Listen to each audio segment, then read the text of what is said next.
안녕하세요. 생생한 현장감과 깊이 있는 분석을 더한 이 시각 뉴스 마포스퀘어의 문희정입니다. 마포스퀘어 1부에서는 현재 가장 이슈가 되고 있는 정치와 경제 뉴스 전해드리고 있는데요. 매주 금요일엔 위클리 스포츠 소식이 여러분을 찾아갑니다. 자, 2월의 마지막 날 보내드리는 마포스퀘어 1부 양정대 기자의 정가 이모저모로 출발합니다. 얼마나 더 속아봐야 정신 차리실 건가요? 네? 이제 그만 당할 때도 됐잖아요. 중고차 팔 때만큼은 차넷이 제가 받고 팔 수 있게 도와드리겠습니다. 중고차는 차넷, 가격 비교 차넷. 우와, 전국 400명의 전문 딜러에게 무료로 내 차를 평가받을 수 있네. 국민TV 여러분 차를 차넷에서 제대로 평가받고 보상받으세요. 내 차 팔 때 차넷, 제가 팔래 차넷. 우와, 내 차 제가 받고 친구 친지 모두 함께 차넷에서 팔고 주유 쿠폰 받고. 중고차는 차넷. 비교할수록 올라간다. 차넷 내 차 가격 비교 서비스. 1688-8249 1688-8249를 눌러주세요. 옥션 모터스에서도 차넷을 만나보세요. I love coffee, I love tea. 500원으로 즐기는 나만의 커피. 원두 쇼핑몰 헝그리 커피. 최정상급 로스터가 1년 이하 최고급 뉴크롭 생두를 로스팅해 즉시 배송해드립니다. 대량 구매 시 가격이 할인됩니다. 검색창에 헝그리 커피를 검색하세요. 헝그리커피.com. 헝그리 커피에서 원두를 구매하시는 분들께는 차량용 국민TV 스티커 2매를 함께 보내드립니다.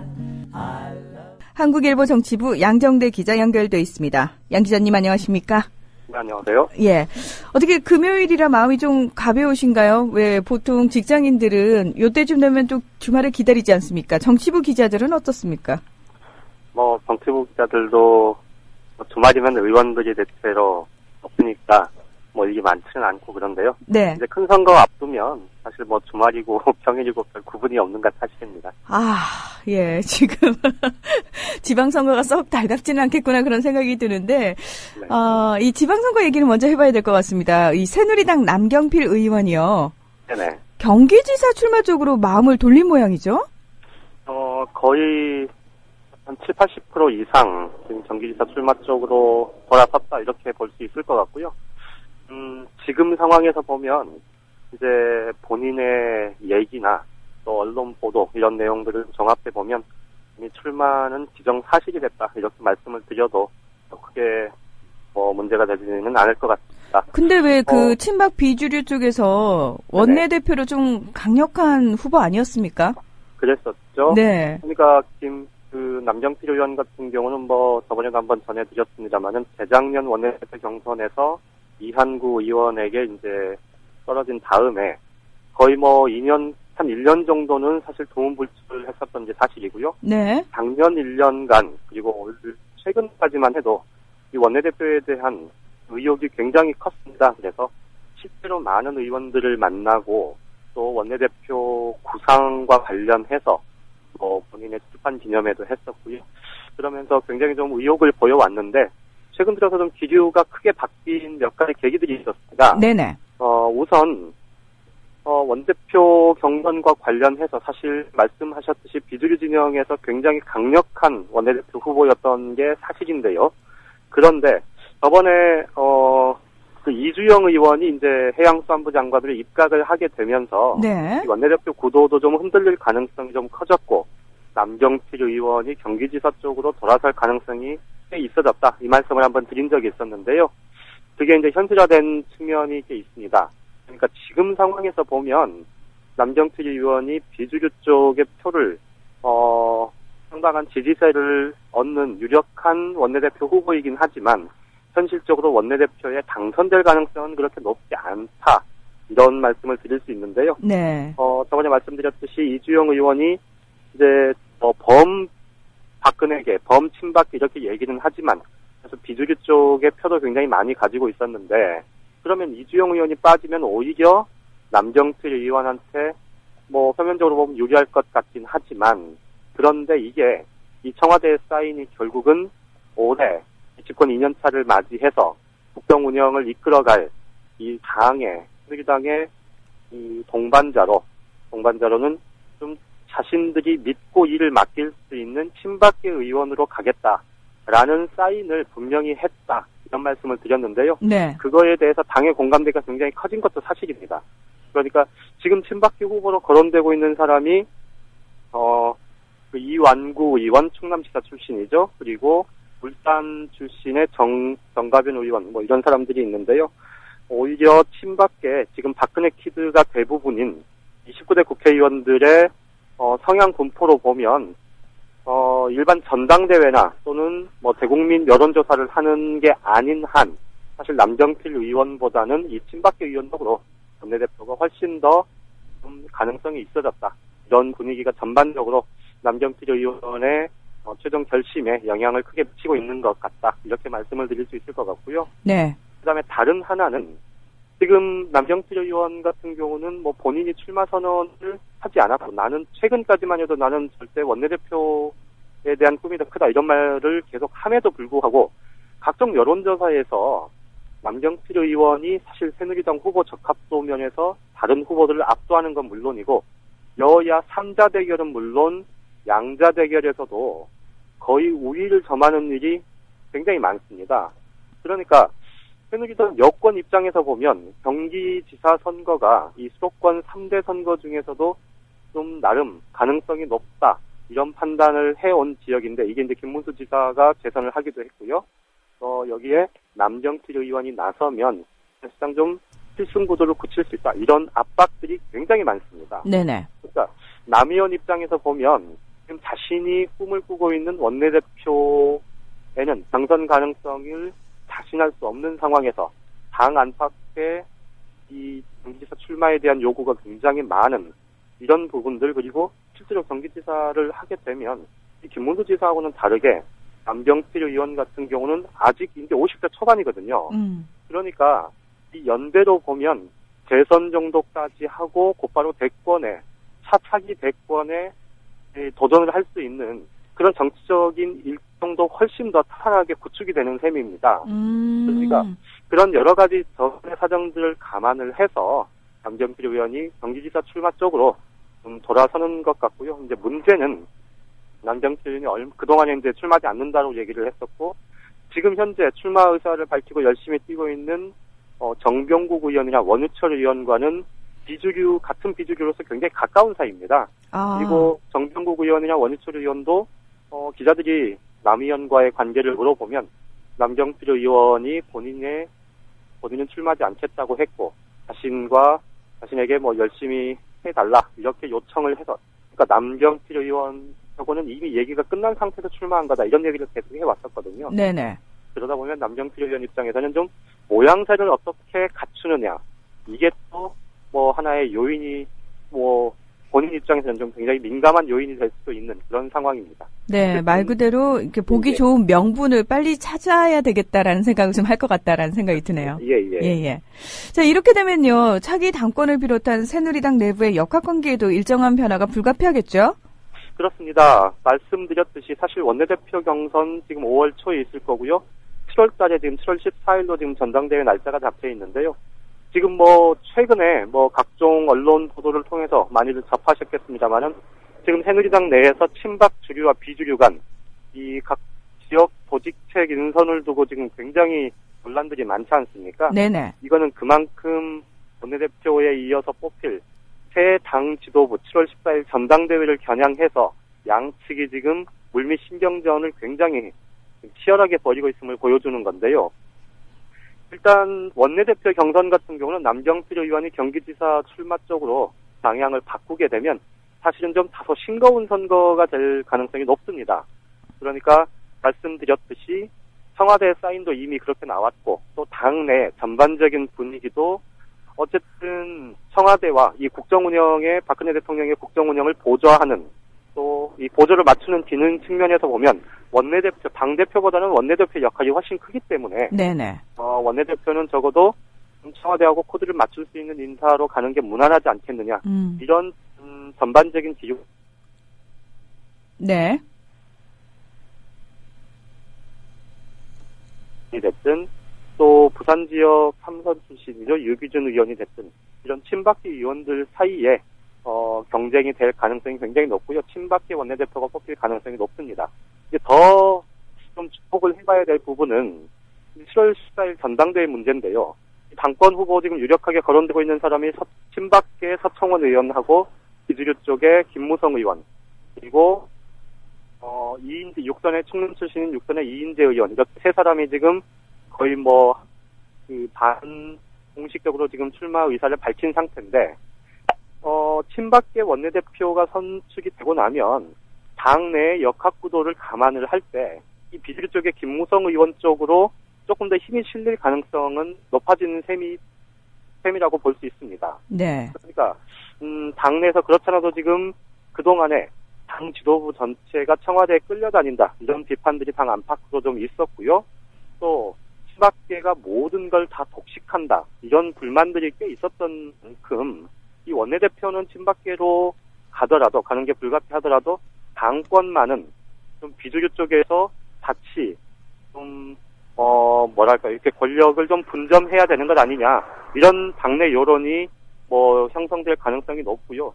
그래서 당초에는 아무래도 지방선거 끝나고 지금 당장 전당대회를 하면 그동안에 열심히 갈고 닦아온 김무성 의원이 유리하지만 서청원 의원은 작년 10월달에 늦게 들어왔지 않습니까? 네. 그런데 전당대회가 지방선거 이후에 전당대회를 치르게 되면 지방선거 결과에 따라서 상태가 좀 달라지는 측면이 있겠지만 서청원 의원 쪽으로 조금 더 무게가 가지 않겠느냐, 이런 예상들이 많았었는데요. 이번에 남경필 의원이 경기지사로 돌아서고 친박계 원내대표가 거의 확실시되는 이런 상황이라면 비주류 쪽인 김무성 의원 쪽으로 조금 더 무게추가 가는 그런 역학구도는 성립됐다고 봐야 될 것 같고요. 이 점에서 보면 최근에 김무성 의원 쪽에서 남경필 의원 대신 충청권인 이완구 의원과 원내대표, 이 러닝메이트라고 하긴 좀 그렇습니다만은 좀 연대하는 그런 움직임을 보이고 있다는 얘기도 나오거든요. 네. 이거는 결국 김무성 의원이 지금 새누리당이나 민주당이 마찬가지입니다만은 호남 대표, 호남 원내대표, 영남 대표, 영남 원내대표 이렇게 간 적이 없습니다. 그러니까 당대표는 김무성 의원이 부산 출신이니까 영남권에서 하고 비영남 출신인 이완구 의원하고 좀 연대하는 것 아니겠느냐, 이런 얘기들이 나오는 것도 바로 이 부분입니다. 네. 오늘은 여기까지 듣겠습니다. 양 기자님, 다음 주 월요일에 뵙겠습니다. 고맙습니다. 예, 고맙습니다. 네, 한국일보 정치부 양정대 기자와 정가 이모저모 알아봤습니다. 2월 27일 국회 기자회견장. 홍문종 새누리당 사무총장의 최측근인 아프리카 예술박물관 신임 관장의 기자회견. 그 뒤에는 노예 착취 피해를 입은 노동자들이 서 있고, 지난 수년간 박물관에서 아프리카 문화를 우리에게 알려왔던 공연당원 중에 6명이 오늘 한국을 떠납니다. 아프리카 예술박물관 신임 관장으로서 아프리카 이주 노동자들과 이 일로 인해서 상처받으신 모든 분들께 다시 한번 사과 말씀을 드리겠습니다. 미안하고 해놓고는 정정 보도하겠다는 호연지기도 연출. 감금을 한다든가 학대를 한다든가 이런 일은 없었다는 거죠. 그래서 노예 노동이나 노동 착취 이런 표현은 저희가 정정 보도를 요청할 생각입니다. 이어서 홍문종 아프리카 예술박물관 이사장과는 선을 긋는 서비스까지. 홍문종 의원은 아프리카 문화원의 발전적 개선을 요구하며 박물관 이사장직을 사퇴하였습니다. 근본 사퇴를 통해서 느끼고 배운 바대로 아프리카 박물관을 환골 탈퇴시킨다는 각오로 개선해 나갈 생각입니다. 이때 마침 홍문종 사무총장이 나타나 아프리카 노동자들의 손을 일일이 잡으면서 고맙다, 다시 또 보자며 애써 친한 척. 아이고 반갑습니다. 아이고 와 있는 동안 잘해드려야 되는데 그동안 제가 시간이 없어서 박물관 자리 가지고 죄송하고 오늘 이제 가신다고 해서 인사하러 왔습니다. 잘 가시고 건강하시라고 또 뵐 수 있는 날이 있길 바란다고. I don't know you understand English. I hope to see you again soon. 또 보자고? 정말 악권 아닌가? Sorry, thank you. 공부해야지. 반갑습니다. 오케이. 같이 찍어볼까? 사진 하나 더 찍으시겠어요, 같이? 오케이. 사진 한 장만 같이 찍겠습니다. 오케이, let us take a picture together. 아이고, 너무나 인간적이고 노동 친화적이신 홍문종 이사장님. 이런 홍문종 새누리당 사무총장이 얼마 전 SBS 라디오와 가진 인터뷰. 지금 뭐 IOC에서 그 문제됐던 무슨 그 논문 표절 문제나 이런 것들이 일단 그 더 이상 문제 삼지 않겠다고 이렇게 얘기를 했고요. 또 국민대학에서도 그 문제에 관해서 더 이상 문제를 삼지 않고 있고 6월 4일 선거를 위해서 우리가 전부 다 힘을 합쳐야 될 그런 필요성도 있고요. 네. 그렇습니다. 이런 말을 하면서 문대성을 복당시켰는데 새누리당 복당을 앞둔 무소속 문대성 의원의 박사 논문이 2년여 만에 표절로 최종 결론이 났습니다.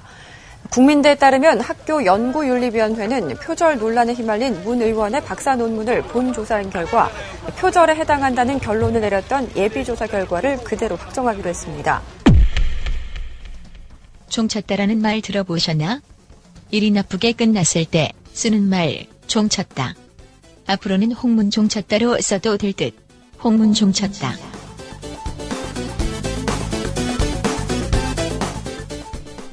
네, 여러분께서는 국민TV 라디오 마포스퀘어 일부 문희정과 함께하고 계십니다. 계속해서 위클리 스포츠 소식 전해주실 박상현 기자, 오늘은 스튜디오에 직접 나와주셨습니다. 안녕하십니까? 네, 안녕하세요. 예. 박 기자님, 올림픽 때는 워낙 바쁘셨고요. 이제 올림픽이 좀 끝나서 한가해지시나 했더니 생각해보니까 지금 뭐 국내에서 스포츠 경기 계속되고 있는 게 농구가 있더라고요. 예, 농구도 있고요. 그리고 참, 체전이 시작이 됐나요? 체전은 바로 어제부터 시작이 됐고요. 네. 하지만 저는 이제 체전은 잠시 비끼고, 내일 패럴림픽 선수단이 또 출국을 합니다. 네. 예, 소치로 출국을 하기 때문에 또 패럴림픽도 신경을 써야 되는 그런 상황입니다. 맞습니다. 항상 올림픽 끝나고 나서 패럴림픽이라고 그러죠. 장애인 올림픽. 항상 이어지는데 저희가 딱 올림픽 비장애인들의 올림픽까지만 신경을 쓰고 그 뒤 이어서 열리는 패럴림픽에는 좀 신경을 덜 썼는데 오늘 그 얘기를 잠깐 해봐야 될 것 같습니다. 네, 바로 이제 내일 선수단 환송식이 있습니다. 현재 아이스 슬레지 하키라고 합니다. 아이스 하키와 같은 건데 네. 이제 장애인이기 때문에 스케이트 대신 특수 제작된 썰매를 타고 하는 종목이 있습니다. 지금 현재 아이스 슬레지 하키 종목팀이 지금 체코에서 훈련을 받고 있기 때문에 내일 환송식은 안 나오고요. 그 외 종목 선수들이 환송식을 하게 됩니다. 그래서 곧바로 소치로 가게 되고 아까 말씀드렸듯이 아이스 슬레지 하키 팀은 체코에서 곧바로 소치로 합류를 하게 됩니다. 네, 이번에 우리 선수단 규모가 역대 최대 규모라면서요. 네, 그렇습니다. 그리고 또 하나 또 특이할 만한 것은요. 이번에 동계올림픽을 통해서 좀 많은 관심을 모았죠. 컬링. 컬링이요. 예. 예. 사람들이 다, 컬링이 이렇게 재밌는 스포츠인지 몰랐다. 이렇게 얘기하시더라고요. 그래서 얘기를 하면 이제 컬스데이라는 얘기까지 얘기도 있었는데, 예. 하지만 컬링 분야에서는 패럴림픽이 우리나라는 상당히 압도적으로 앞서고 있습니다. 2010년 밴쿠버 패럴림픽에서는 은메달을 땄던 종목이거든요. 기량이 세계 최고란 얘기잖아요. 예, 그렇습니다. 예. 게다가 금메달도 아쉽게 놓쳤던 연장전 끝에 졌기 때문에 상당히 세계적인 분야로 앞서고 있고요. 그러면 우리 장애인들이 벌이는 컬링은 어떻게 다를까요? 예, 휠체어 컬링이라고 합니다. 휠체어 컬링이고요. 하나 다른 것은 올림픽은 남녀 구분이 있지 않습니까? 그렇죠. 네, 휠체어 컬링은 남녀 구분이 없고요. 남녀가 같이 뛰게 되는데 최소한 한 명 이상을 여성 선수로 두게 돼 있습니다. 네. 그렇기 때문에 이제 우리나라 선수 역시 한 명을 여성 선수로 두고 있고요. 바로 이제 그 한 명 선수가 바로 지난 밴쿠버 동계 패럴림픽 때 은메달을 땄던 선수입니다. 아마 컬링을 통해서 좀 재미를 느끼셨던 분들은 이번에 휠체어 컬링을 통해서도 한번 재미를 느끼셨으면 좋겠습니다. 네, 이번에도 올림픽, 패럴림픽 중계 제대로 잘 되겠죠? 돼야 되겠죠. 아직까지는 예. 글쎄요. 패럴림픽을 제대로 중계한다는 곳이 좀 없는데 전 제 개인적인 바람으로는 좀 이것도 좀 생방송으로 좀 해야 되지 않을까. 근데 지난 대회도 좀 별로 중계가 안 됐고요. 그러니까요. 런던 패럴림픽도 모두 녹화 중계로 되지 않았습니까? 맞습니다. 예. 그다음에 또 하나 특기할 만한 것은 또 아이스 슬레이지 하키죠. 아까 말씀드렸듯이 아이스 슬레이지 하키 팀이 이번에 출전을 하는데요. 지난 밴쿠버 동계 패럴림픽 때도 출전을 했었고요. 그 패럴림픽에서는 상당히 좀 4강권 또는 4강 좀 약간 아래 그 정도 수준으로 좀 평가를 받고 있습니다. 그래서 지금 선수들은 4강에 들면은 메달까지 바라볼 수 있다. 이런 1차, 2차 목표를 갖고 있는데 그 비슷한 아이스 하키 팀은 아직까지 우리나라가 올림픽에 나간 역사가 없거든요. 그런 것을 비교했을 때 좀 패럴림픽에서도 좀 가능성이 있는 종목이다. 뭐 이렇게 좀 볼 수 있겠습니다. 네, 뭐 그렇습니다. 뭐 참가에 의의를 두는 올림픽 정신에는 저희가 늘 어긋나지만 그 일반 비장애인 올림픽에서는 아예 참가도 못하는 수준이 또 패럴림픽에서는 또 꽤 인정을 받고 있다. 그러면 관심을 좀 가져줬으면 좋겠다라는 바람이 드는데 저도 예전에 이런 생각해 본 적이 있는데 우리 잉여님이요. 두 올림픽의 순서를 좀 바꾸면 안 되냐는 의견을 주셨거든요. 글쎄요. 올림픽과 패럴림픽인데, 네. 그, IOC와 IPC입니다. 그러니까 IOC는 국제올림픽위원회고, IPC는 국제패럴림픽위원회인데, 그 IOC와 IPC에 협약을 맺었어요. 네. 그래서 올림픽과 패럴림픽을 같은 해, 같은 장소에서 열리게 되어 있습니다. 그렇기 때문에, 아직까지는 그 단계까지는 좀 가기는 힘들 것으로 보이고요. 역시 그 패럴림픽을 별도로 연다는 것 자체가 좀 부담이 되는 것이기 때문에, 네. IPC 쪽에서도 부담이 되기 때문에, 그것은 좀 해결되기는 힘들 것으로 보입니다. 이왕 같이 열기로 한 거, 순서를 조금 바꿔줘도 좋지 않을까라는 생각을 하는데, 요런 거는 또 저희가 어떻게 청원을 해서 안 될라나 모르겠어요. 자, 국내 스포츠 얘기를 좀 해봐야 될 것 같습니다. 제가 이제 들어오기 전에 이렇게 살펴보니까 울산 모비스하고 창원 LG하고 서울 SK가 지금 3파전이더라고요. 네, 농구 그렇습니다. 이야기를 좀 해봐야 될 것 같습니다. 네, 지금 여기 마파에서 보는 창가가 상당히 뿌연데, 네. 저 뿌연 창가만큼이나 좀 앞이 보이질 않습니다. 예. 비율을 그렇게. 예. 지금 모비스가 37승 13패로 선두로 달리고 있고요. 네. 바로 한 경기 차 36승 14패로 LG가 쫓아가고 있습니다. 그다음에 LG의 반경기 뒤진 SK가 35승 14패인데요. 이제 SK 같은 경우는 LG 모비스보다 한 경기를 더 갖고 있습니다. 한 경기가 더 남아 있고요. 근데 좀 재미있는 것이 그 LG가 네. 모비스 SK와 한 경기씩 지금 맞대결을 좀 갖고 있습니다. LG 같은 경우는 이제 바로 2일, 내일 모레죠? 2일에 SK를 상대를 하고요. 네. 그 다음에 모비스하고는 7일날 홈 경기로 좀 치르게 됩니다. 요 경기 결과에 따라서 상당히 그 선두가 뒤바뀌지 않을까. 좀 대강 좀 정리가 되지 않을까 좀 개인적으로 이렇게 예상해 봅니다. 와, 세 팀 다 거의 사활을 걸고 경기를 뛰겠구나라는 생각이 드네요. 예, 그런데 이 세 팀 중에 좀 가장 유리한 팀이 지금 현재로서는 LG로 보이는데요. 네. 일단 LG 같은 경우는 SK에게 3승 2패로 좀 앞서 있습니다. 게다가 골득실에서도 좀 16점이 앞서 있거든요. 그렇기 때문에 SK에게 17점 차로 지지 않는 이상은 일단 SK에게 그 앞서고요. 네. 그다음에 모비스에는 지금 2승 3패로 뒤져 있습니다. 근데 골득실이 4점밖에 안 뒤졌기 때문에 5점을 앞서게 되면 모비스가 좀 앞서게 됩니다. 뭐 그런 것이 있고요. 하지만 또 LG, SK, 모비스가 동률이 될 경우가 또 상당히 복잡한데요. 네. 그럴 때는 또 상대팀과 세 팀과의 상대 전적을 따지게 되는데 이럴 경우는 또 SK가 앞서거든요. 그렇기 때문에 LG가 그 SK 모비스를 좀 이긴다면은 좀 그런 순위도 좀 변동이 있지 않을까 이렇게 생각이 됩니다. 제가 어렸을 때부터 농구를 워낙 좋아했는데 쿼터제로 바뀌고 나서 사실 농구를 끊었거든요. 근데 여전히 농구 팬들 참 많으시죠? 네, 많습니다. 뭐 올해는 좀 줄어든 것 같은데 여전히 LG나 SK 같은 경우는 인기 구단이고요. 네. 예, 모비스도 뭐 양동근 선수 같은 아주 훌륭한 선수가 있기 때문에 좀 앞으로 나가고 있습니다. 그러니까 이런 질문 좀 실례될 것 같은데 박상현 기자 스포츠 기자잖아요. 예.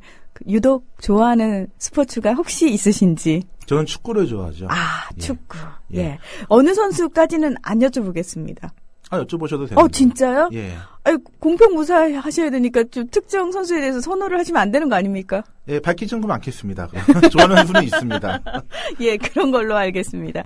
자, 그리고 이번 그 동계올림픽에서 우리 김연아 선수요. 이제 이번 올림픽을 마지막으로 선수 생활 은퇴하겠다라고 얘기를 해서 많은 분들이 아쉬워하고 있는데 그래도 피겨 여왕이었다. 정말 전설로 남을 거다라고 얘기를 하고 있습니다. 근데 그 문화일보의 악의적 보도라는 그 부분이 지금 뉴스가 되고 있고 논란이 되고 있는데 요거는 무슨 얘기인가요? 예, 제가 그날 취재를 했던 사람으로서 좀 얘기를 드리겠습니다. 그 문화일보에서는 이제 일부 진보 단체, 스포츠문화연구소라는 진보 단체가 그 정작 외신은 김연아에 대해서 김연아가 진정한 금메달인데 그런 진보 단체가 냉소를 보내고 있다 이런 식으로 좀 기사를 썼거든요. 아, 그 서강대에서 열렸다는 네, 거기서 그렇습니다. 나온 얘기라고 하면서 보도를 했죠. 예, 그렇습니다. 네. 근데 여기서 나온 게 뭐냐면 말이죠.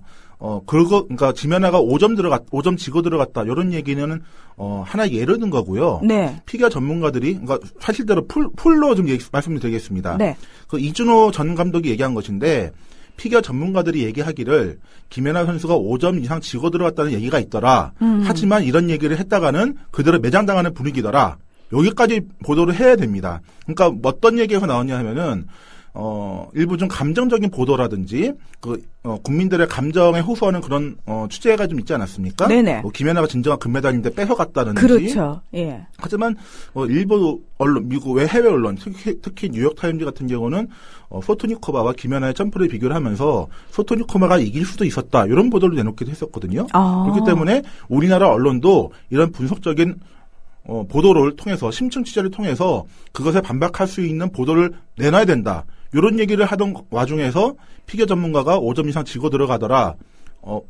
하지만 이런 얘기를 하면은 매장당하는 분위기더라. 이런 얘기를 하던 와중에서 나온 것이기 때문에 이거는 진보 단체가 스포츠문화연구소가 냉소적인 반응을 보인 것이 아니죠. 그러니까 언론이 좀 더 분석적이고 심층 취재를 해야 된다. 이런 얘기를 하던 와중에서 나온 것이기 때문에 이건 좀 문제가 좀 있어 보이지 않나 이렇게 생각이 됩니다. 그러니까 다시 말해서 문화일보가 보도한 그 기사만 본다면 마치 그 스포츠연구소라는 한국의 진보 단체가 김연아에 대해서 또는 김연아가 금메달이다라고 얘기한 부분에 대해서 굉장히 조금 비판적으로 얘기를 했다라는 그런 뉘앙스였거든요. 근데 하지만 실제로 내용을 살펴보면은 그러니까 우리나라 언론에 있어서 조금 분석적인 보도를 요구하는, 그러니까 자성을 촉구하는 그런 부분이었다라고 얼마든지 얘기가 될 수 있는 부분이었다. 그런 말씀이신 거죠. 그러니까 한마디로 얘기해서 언론의 국가주의에 매몰된 그런 보도를 좀 지양하자. 네. 그런 얘기였고요. 특히 이제 한 그 방송사의 예를 들면서